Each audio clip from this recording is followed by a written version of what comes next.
Bon, la Lyon eSport, c'était du League of Legends, mais pas que, c'était aussi la première LAN Fortnite. Mais tout d'abord, on va parler d'e-sport et de réalité virtuelle, c'est notre dossier de la semaine.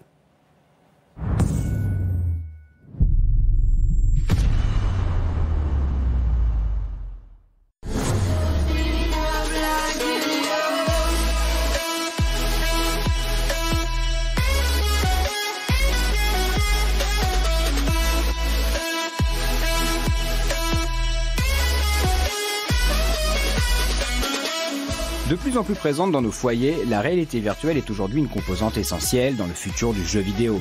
Si cette technologie tend à révolutionner l'ensemble du monde numérique, l'e-sport pourrait bien devenir son porte-étendard et c'est notre dossier de la semaine.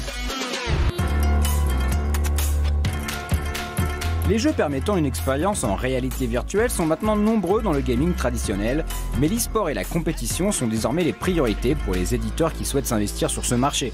C'est le cas du studio américain Insomniac Games qui a sorti en novembre 2016 le premier jeu VR pensé et axé sur la compétition avec The Unspoken. Depuis cette date, les annonces et les sorties se sont multipliées avec notamment l'arrivée de Echo Arena en juillet 2017. Une tendance qui se confirme aussi ici, en France, et c'est d'ailleurs à l'occasion du salon Virtuality qui s'est déroulé début février à Paris que nous avons pu découvrir After H, un FPS en réalité virtuelle développé par le studio français Smart VR qui lui aussi se veut bâti pour l'e-sport. Pour Jean Mariotte, son CEO, l'avenir de l'e-sport passera forcément par la VR.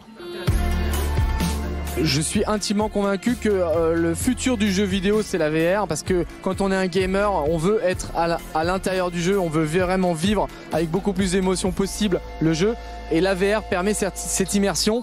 Donc forcément l'e-sport fait partie intégrante du jeu vidéo et donc le futur du jeu de l'e-sport, effectivement à mon avis ce sera beaucoup de VR. Si la priorité pour les développeurs de jeux en réalité virtuelle est souvent d'optimiser son jeu pour une utilisation dans un espace restreint, Smart VR Studio préfère jouer la carte de l'immersion et de la précision des mécaniques de jeu en proposant une expérience compétitive et multijoueur adaptée à des salles d'arcade d'un nouveau genre, entièrement équipées de technologie VR. Un secteur qui lui aussi pourrait se voir exploser très prochainement, comme le prouve l'ouverture de 2 salles VR Zone à Londres par l'éditeur Bandai Namco. Pour Kevin Guerra Sexco, joueur professionnel sur le Battle Royale PUBG de l'équipe Millennium, cette nouvelle façon de jouer apporte aussi une nouvelle caractéristique à l'e-sport. C'est vraiment physique pour le coup. Moi j'ai fait une partie, 2 parties, j'étais fatigué. Enfin, on sent, je suis essoufflé. Donc c'est ça la grande différence en fait, c'est de pouvoir bouger. Le jeu était différent forcément de PUBG, mais c'est vrai que le côté sportif, le cardio, on fait vraiment travailler le corps entier quasiment, le cerveau, le corps, tout.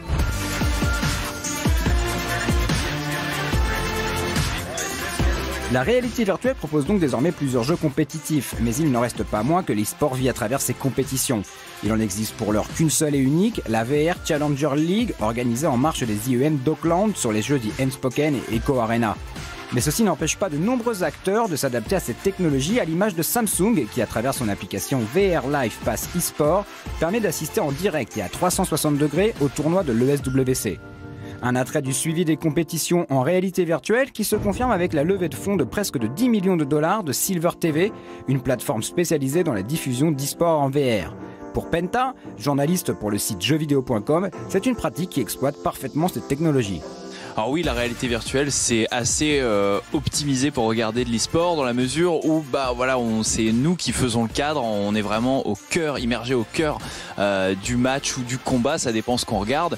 Et ça a été d'ailleurs essayé au tout début de la VR. On avait déjà des applis pour regarder des matchs de foot où ils avaient placé des caméras à 360 sur le banc de touche par exemple, et ils ont vu que ça marchait énormément. Et du coup, ça ne m'étonne absolument pas que ça devienne dans les années à venir vraiment un des moyens essentiels pour regarder et suivre des matchs dans l'e-sport. Alors que la VR s'est vue révolutionner le paysage vidéoludique lors de sa sortie, tout nous laisse à penser que c'est à travers l'e-sport qu'elle trouvera sa pérennité. Une hypothèse qui se confirmera peut-être avec l'arrivée en 2018 des jeux comme Hyper Arena VR ou Space Junkie, mais aussi par les nouvelles possibilités qu'offrira la réalité mixée, cette nouvelle technologie qui combine réalité virtuelle et réalité augmentée.